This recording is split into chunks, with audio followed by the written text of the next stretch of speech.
Um, I think for me, this is being very transparent. Sometimes I just don't feel like it. And I think it's kind of the same concept. Like you've had a long day at work and people are calling you and you don't answer the phone because you just don't want to talk to anybody.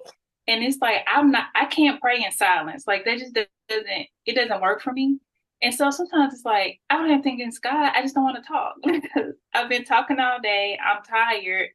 But then I have to remember that it's about faith over feeling. So it's like, what if God didn't feel like giving you their miracles because he had a long day, like, And so it's kind of like getting over what I feel. Like my feelings don't control me, I control my feelings. And so it's like still pushing through.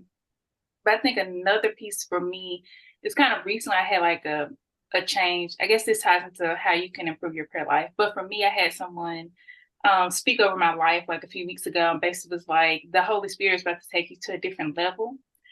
And for me, I felt like that dealt with prayer because, we at the Life Church, Pastor John is really big about going through like the Lord's Prayer and hitting these topics.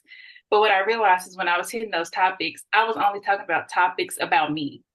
Mhm. And it was like, what can I ask God for? What can he do for me? And then I had like remember just telling God one time, like, I want to hurt for what hurts you.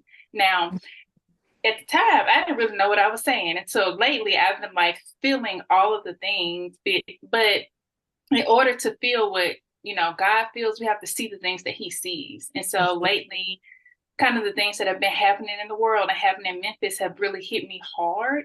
And so it's been intentional about taking my prayer away from what God can do for me, and what he can do for others Yeah. and like what's happening in the world. Because I feel like I'm ranting now, but I think it ties back to what Pastor John was saying, like things you don't have to pray for. And I have been praying for the things that I didn't need to pray for because God is gonna do them anyway. I'm Mhm. just praying for him to do it on my time. And so it was trying to move away from God knows what I need. I don't have to ask for it every time, but how can I intercede and pray on the behalf of others? Because at the end of the day, it's not all about me. Like we're here for a purpose, and our purpose doesn't glorify us, it glorifies God. And so we have to think about how does my purpose impact other people that I may or may not know. Yeah.